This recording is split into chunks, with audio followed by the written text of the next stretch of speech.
In an interview nearly a year ago, Brie Larson made it perfectly clear to everybody that when it came to her character, Captain Marvel, in the MCU, she really didn't think she had a future. How long will you play Captain Marvel for? I don't know. Does anyone want me to do it again? Don't be so modest. I don't know. I really don't know. I don't have the answer to that. And that short answer made it very apparent to some people that, one, Brie Larson is very well aware of the backlash towards her character in the Marvel Cinematic Universe, but two, Marvel might want nothing to do with her after this. And now here we are, just a few months away from the release of her movie, The Marvels. And of course, this doesn't just have Brie Larson in it. You've got Miss Marvel, you've got Photon, you've got all these strong, powerful female characters teaming up for The Marvels. And now we're hearing once again that it looks like Kevin Feige and Marvel might want nothing to do with Captain Marvel after this. Will Captain Marvel 3 happen? MCU director addresses future prospects. And here we go from Bounding into Comics. The Marvels director Nia DaCosta reveals Kevin Feige lukewarm on her pitches for a sequel, says success of female-led films now depend on whether or not the movie is good.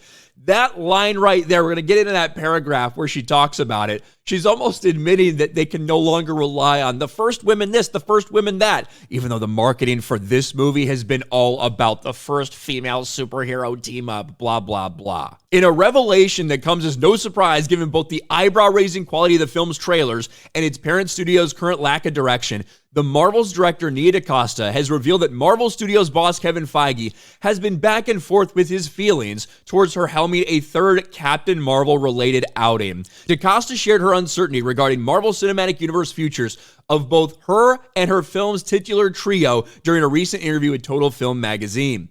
Quote, "I'll pitch Kevin Feige 17 versions of what can happen with all these women and why and how and this and that," the director recalls. And he's like, okay, girl. And sometimes I think I've got a movie going after this. And other times I'm like, oh, they have this whole other plan that I'm not a part of.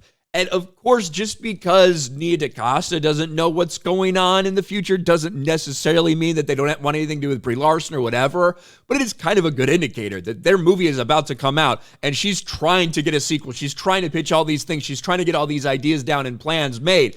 And Kevin Feige basically won't give her a straight answer one way or the other. I think it's undoubtable that the studio has to know there's going to be a massive flop for them. When you look at the things that have happened over the past, say, 2 years worth of these releases, when you look at The Marvels, when you look at the little excitement that people have coming out on the heels of Secret Invasion, which was a colossal disaster for them, and this is supposed to tie right into everything that happened in that series, I don't think there's any way that Marvel doesn't think that this is going to bomb. At this point, they're probably just trying to mitigate damages and their losses to a minimum. But one of the things she says might be one of the things they're thinking about. We can no longer rely on claiming the first woman this, the first woman that, because now audiences are keyed into that and they're not going to fall for that bullshit again. To this end, DaCosta would later explain to the magazine that at this point in time, with Hollywood having taken great strides in representation, the success of female-led films was now truly dependent on their quality rather than any inherent messaging.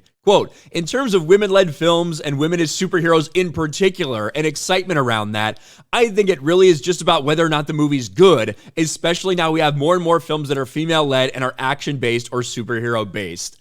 That is a little bit of insight. That's almost admitting that some of the things we've seen before have been pushed on this idea of, oh my gosh, female representation, you have to go support this because of this reason, and that is not working for them anymore. So now a movie actually has to be good to be successful rather than just having, oh, look, we have one person of this color, one person of this gender. But the fact that she feels like she has no idea what they want to do in the future when it comes to this franchise, when it comes to these characters, to me, is pretty indicative of, one, the fact that Marvel might be shying away from doing anything like that, and they might know this is going to be a nightmare for them.